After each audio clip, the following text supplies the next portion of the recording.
and welcome to the Disability Education and Society podcast. This is a podcast for collective learning and unlearning in the struggle for intersectional liberation. We focus on educational realms, expanding to other societal areas. We share our stories as academics as well as those of our featured guests, including disability activists involved with multifaceted dimensions of systems equity, self-determination efforts, anti-ableist, and anti-racist liberation. Join us as co-conspirators. For this episode, it is such an honor to have Dr. Ryan Parrey join the DES podcast. Dr. Parrey is a senior lecturer in disability studies at Eastern Washington University. He received his PhD in disability studies from the University of Illinois in Chicago with a certificate in gender and women's studies in spring 2014. His research and teaching focused on the implications of moments in which the meaning of disability and our relation to it is an open question. Outside of academia, he was an active member of the disability community in Spokane, Washington.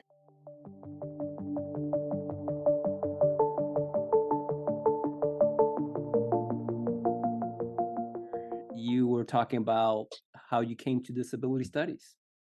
Sure. Well, it was interesting. I was doing a master's degree in philosophy, and we were reading Heidegger, and I was struck by one particular passage that said, all perception is based on a foundation of normal perception. Now that's not a quote, but that was the gist of the passage. And I remembered thinking, well, now what does that say about someone like me who has a significant visual impairment, or other people who perceive or engage with the world uh, in a non-standard or non-presumed standard way? So I remembered it was the first time I really held on to a question while I was engaging with reading. And I went into my class and I brought it up, and everybody, all the other students in the class, all the cisgender, white male students in the class said, well, Heidegger didn't mean that. And I said, well, first of all, what is the that you think he didn't mean? And what did he mean in that case? So that really sparked something in me, and I wrote about it for a first seminar paper, and then I wrote about it for the second one using Merleau-Ponty and other philosophers. And I was walking with my advisor. It had to have been the spring of 2003, um, and he said, I know you want to go get a PhD, because I did. And he said, well, what about disability studies? And like most people in 2003, I said, well, what's that? And he says, I don't know either, but look into it. So I did.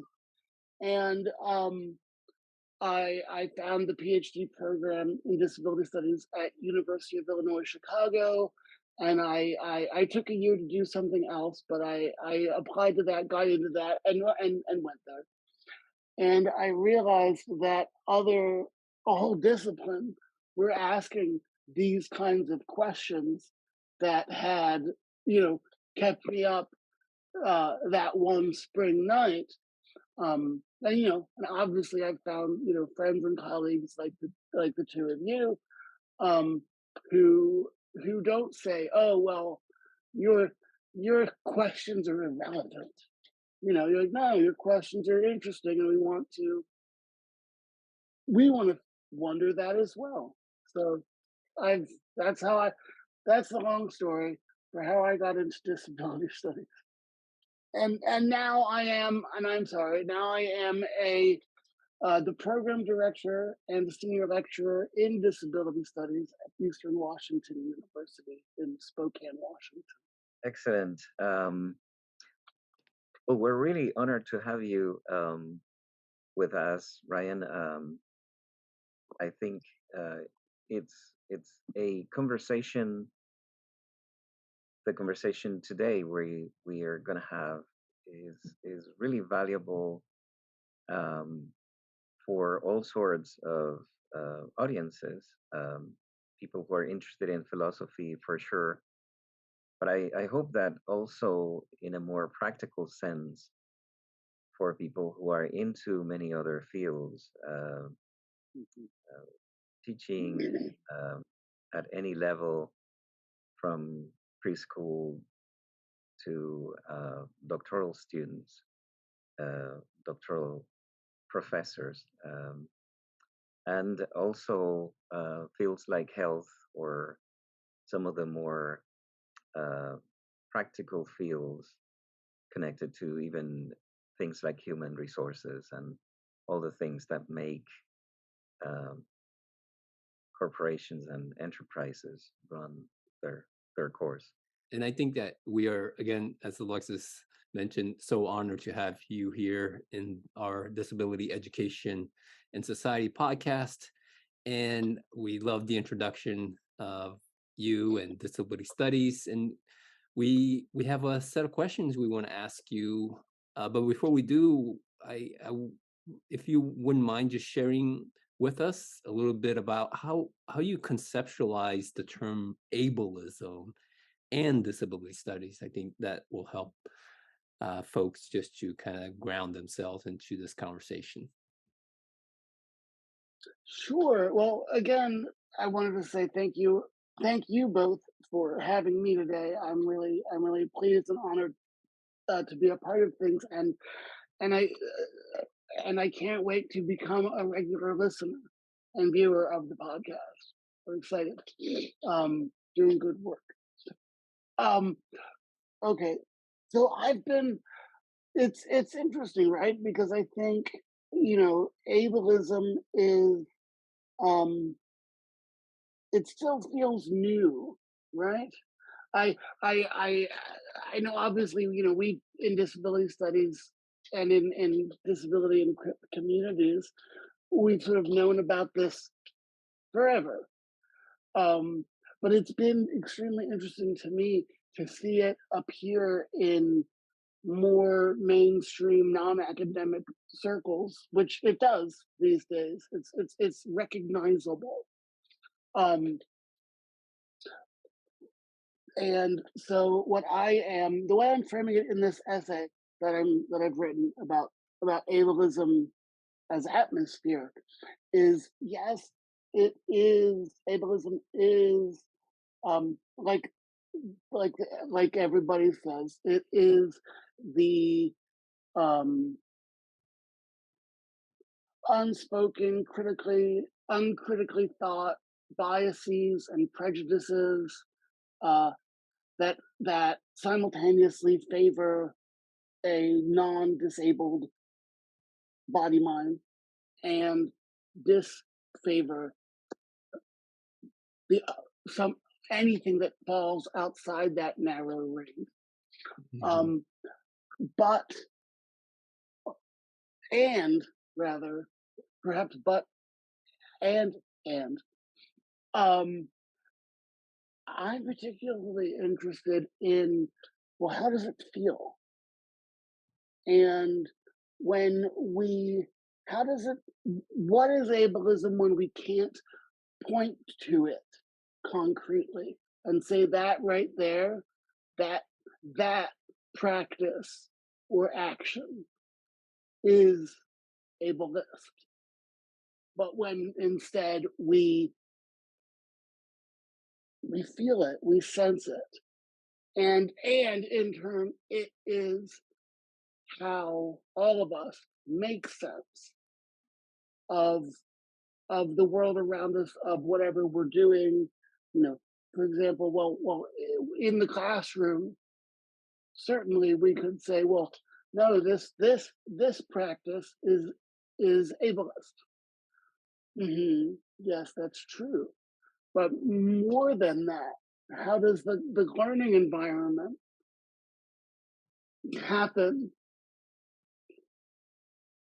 in a way that can be characterized as ableist beyond the identification of specific things? or specific parts of it. I don't know if I've gone too far with my initial response to your question.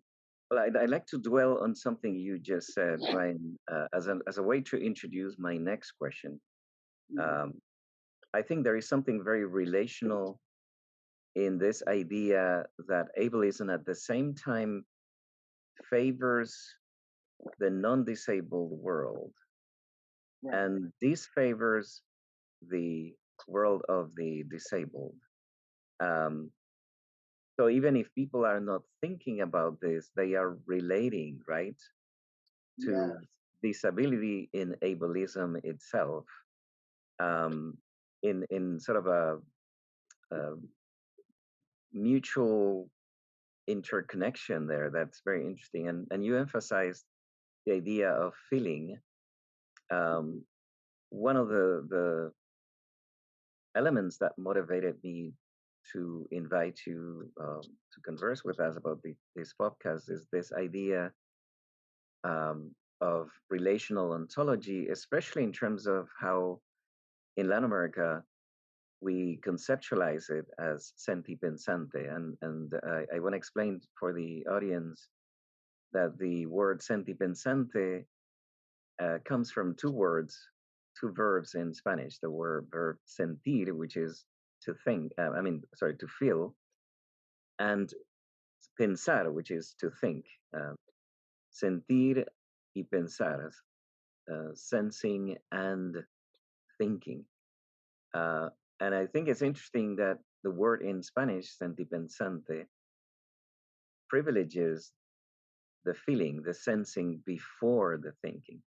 So it de-emphasizes the rational, the methodical, the pre-planned, and it's more about like what you said, sensing an atmosphere, sensing a smell, or the way you relate to what happens around you, uh, whoever is with you or without you, the way you relate to presences and absences, etc. So my next question is really around this issue of relationality, the relational ontology. Um, and I basically want to ask you, how do you think it connects to disability itself? And perhaps if you have a couple of, I like to use the word counter stories, um, to illustrate your argument, the way you're thinking about relational ontology and sentipensante stuff with respect to disability. Yes. Well, let me start with two examples that I use in this particular essay. Um, yeah. Well, I've only just relatively recently come across the idea of sentipensar and sentipensante, but immediately I loved it. It helps me. I think a lot of us in disability studies um, think and talk about uh, everything that we've been thinking and talking about, but differently. And I would say in a more robust way. Um, like I said before, what what is ableism when we can't necessarily point to concrete things or explicit, nameable, identifiable um, actions or behaviors? So let me give the first example that I use in the essay is a few years ago, my wife and I were um, effectively walking down the street. I use a white cane. She has cerebral palsy, and she uses a mobility scooter. Um, and we were. It was the first or one of the first sunny days of spring. We had at the time a 6-month-old daughter, so we were, let's say, very eager to get outside by ourselves. Um, and we were just really enjoying the walk and the weather and everything. And then as we were walking, we noticed, couldn't help but notice a woman up ahead. And as we got closer, something changed.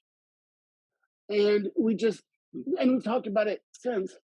We just knew something, something was happening, something was going to happen. Um, and as we crossed paths with the woman, we say, good morning. And she said, good morning. And then we passed and she followed us and she said, eventually, after a few feet, she says, I just have to say, you guys are awesome. Wow. And yeah, and my wife being who she is, said, actually, we're adult language. Um, I don't know if we're allowed to curse, but Yeah. she did. Okay. And my wife said, actually, we're assholes. And we're not, but she was just trying to counter, right, the assumption. And and the woman said, excuse me, what she asked me, what did she say? And I said, oh, never mind. Um, and she says, but she's still with us. She's still following us. She says, well, listen, can I take your picture? And we very quickly said, no, you cannot. And she not listening, I guess, or not hearing us. She says, well, you see, I'm an at-home care nurse, and I work with a lot of disabled people, and I think it would do them good to see you guys, to see that you people like you are out and about. And well, that makes it even worse. Now you definitely can't take our picture. And we were actually on our way to a disability rights meeting. And so we said, you know what? Google this local organization. Maybe somebody there will let you take their picture. That, or at the very least, that's what your clients might need to know about. And we left as quickly as we could, and we got back into the groove of the day, of our walk, but it was definitely disruptive and stuck with me. Um, and I've thought about that. I've talked about that. Excuse me. I've thought and talked about that experience for a few years now. And as I tell it to, it's interesting, as I tell it to disabled friends and colleagues, they often will immediately know what's about to happen, or very quickly commiserate and roll their eyes or groan, or express that connection. When I tell it to other people, they say, well, they might say, oh, well, I can't believe that happened. I can't believe it. That's awful. And yet other people will say, well, okay, why couldn't she take your picture? And so as I try to explain, well, here's why she couldn't take our picture. And here's why even asking it or wanting to do it is a problem. We can't help but bring ableism in. And it's like that old commercial from the 80s, where's the beef? Where's the ableism? It's everywhere. It's Hmm. all over that situation. It's all over, to me, it's all over that example. And yet, very hard to pin down and say, when did the ableism begin? When did it end? What exactly? Where was it? What was it?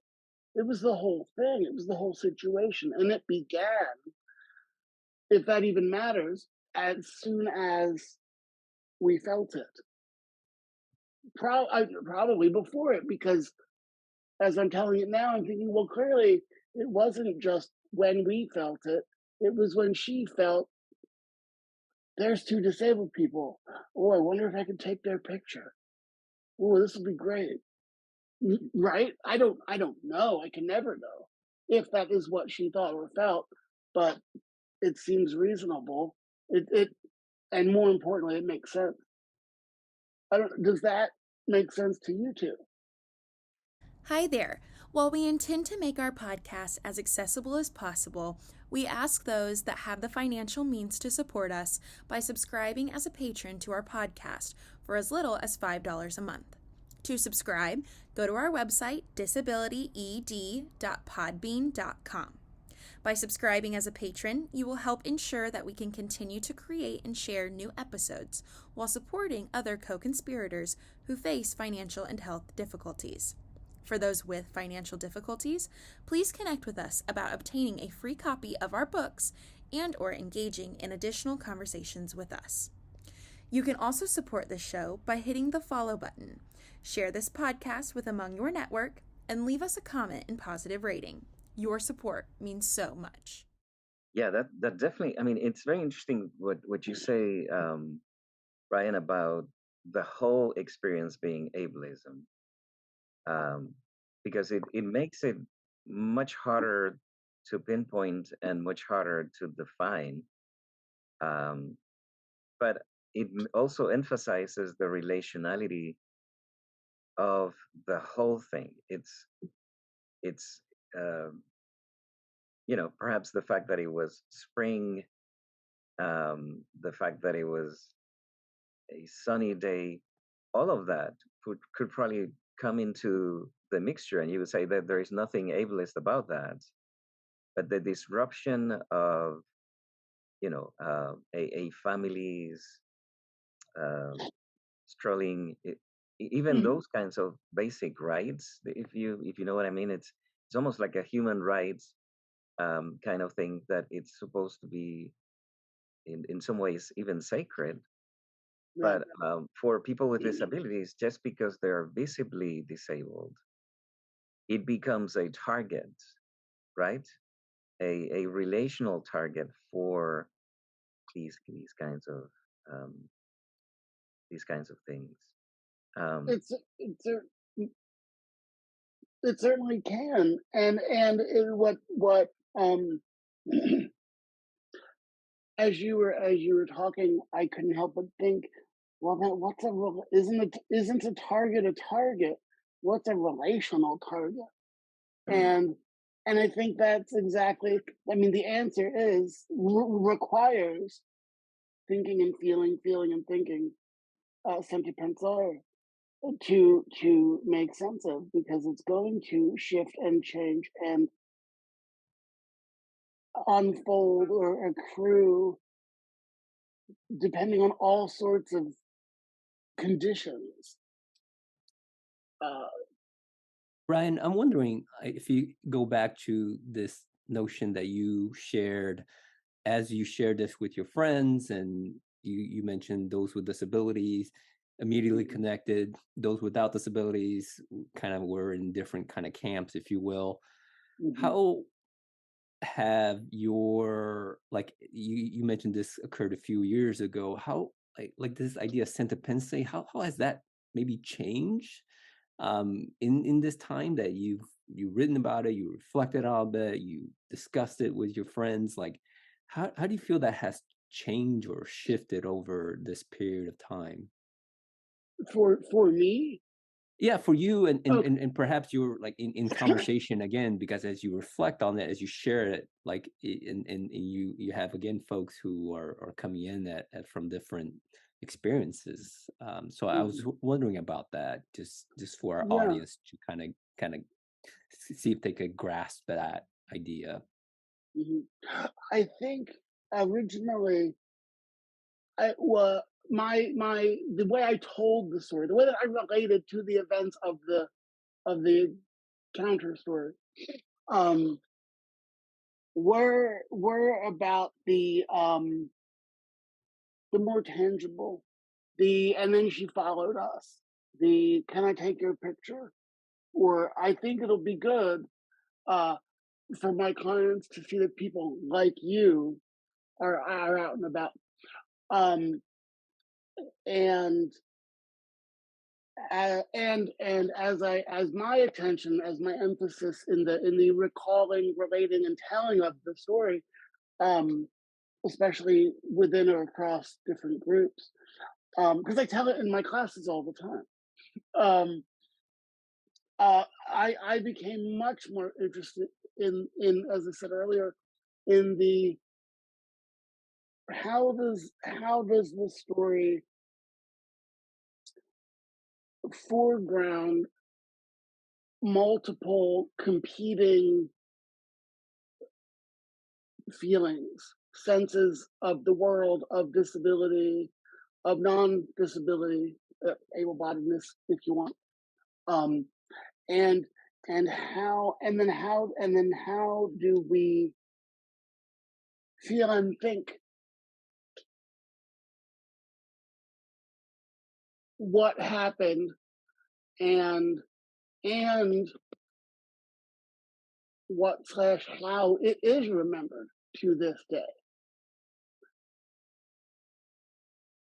Um, I don't know if this is useful, Ryan, but and I don't know which of the experiences happened first. But perhaps if you tell the other story, Yes. and your experiencing of it, perhaps um, I have an assumption, and this is probably uh, just my assumption without any reason, but I have a feeling that this second counter story happened later than the first one. It did. Uh, but I don't know if that's true. But I feel like in some ways the experiencing of this second counter story Mm. may be helpful in terms of complementing the atmospheric Yeah. uh, events and in terms of how they unfold when ableism happens, when ableism uh, tends to be an eventful thing for somebody who is disabled and has to be the target of this relational targeting thing that we were talking about. Yeah, yeah, and you also said it that you came this close to saying eventful event, which is perfect. I write about it, and it's as far as I know, it was uh, articulated by Francois Raffoul in his 2020 book, right? Um, Thinking the event. So yes, there is a second story that I write about. It happened honestly. It happened about five, 4 or 5 months after this initial one, and then so I was out with one of my new work colleagues at EWU and his wife and children, and we were having dinner at Costco um, because they have cheap hot dogs Good food. and yeah, yeah. And now I do have to say that I was and am visibly disabled, whatever that means, and they are not. And in fact, they are not and don't identify as disabled. They identify, if they were asked, as non-disabled or able-bodied, able-minded. Um, and we were sitting. I mean, it was the four of us sitting at a picnic table inside Costco, eating our hot dogs and talking about whatever we were talking about. All of a sudden, I had probably had my cane folded up on the table or next to me or something like that. And suddenly I felt a tap on my shoulder. I look over, and there's a stranger, a woman I've never met, and she says, "Something is telling me I have to pray for you. Can I?" Now, this wasn't my first rodeo, so to speak. It wasn't the first time this kind of thing had happened. So I and I had just enough um, chutzpah to say, "You've got 30 seconds." And she she said some words about me and hoping that I or my vision would be cured or healed. and ended her prayer and walked away. And I was like, okay, I was eager to get back to the conversation and dinner. And so I said, okay, well, anyway, what were we talking about? And my friend's wife wouldn't let that happen. She said, wait a minute, wait a minute. What just happened? And I said, oh, well, somebody prayed for me. Hmm. Anyway, anyway. And she says, no, no, no. Wait a minute. Does does that happen to you? Does that happen a lot? Or and I said, well, not every single day, but it happens enough that I recognize it, and a lot of disabled people that I know and have read, um, that's that's part of everyday life, or that's part of what it means and how it feels to be disabled. These sorts of things happen, can happen, do happen, and I told her, I said, honestly, like, I mean, we're friends, but I'm really struck that you don't know that. Like, I'm not offended, I'm not upset, I'm not bothered, but I notice that you can't relate to this at all. And that's interesting. Can we really be friends? Are we really friends? And we are, and we can be. But um to me, there as well, I think we could approach the situation and say, okay, let's find ableism here. Well, it's everywhere. We can track it, we can trace it, but we can feel it and see how it impacts the feelings of the moment. Um, but also, and especially because not everybody that was involved in that encounter experienced it or related to what was happening the same way. That's interesting and makes the question of ableism more complicated, right?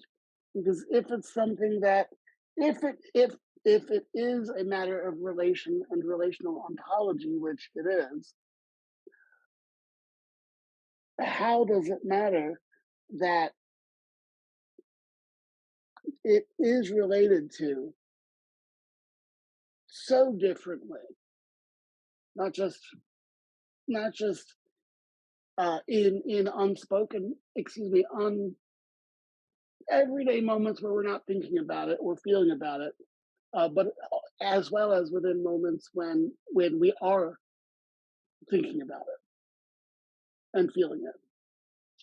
For me, this counter story is very interesting because you have non-disabled bystanders wanting to know what happens, and I must say that this is something that has happened to me in Latin Mhm. America, outside the United States. So it's not an American phenomenon, Good. although it tends to be exported. I don't know about our audience. There may be people listening to us or watching us from other parts of the world where this kind of praying is not part of their religious tradition, but it's part of um, a fundamentalist tradition within certain Christian denominations in the Mm-hmm. United States, and it tends to be exported to many mission areas, quote unquote, that these denominations colonize outside the United States. So it's a very interesting, well intended, for sure, but it's a very cure focused um, Mm-hmm. kind of practice. And again, it clearly demonstrates this relational targeting idea where you have, these people are out, out and around just looking for targets of their prayers, and it's Mm. basically a way, you're right, to find the healing power within them and in their faith, I've sometimes have been condemned, um, because I have refused, and I said, I don't want to be cured. I don't want to be healed. And then Mhm. they accuse me of not having enough faith. Um, so it almost becomes a matter of compliance, right? You have to comply with it to give them peace, and Mhm. you have to Mhm. behave the way they expect you to behave. So it's a very um, clearly a targeted process that is very very much relational. And in your case, it becomes more complex in terms of the relationality because you have these non-disabled bystanders uh, wondering about what just happened.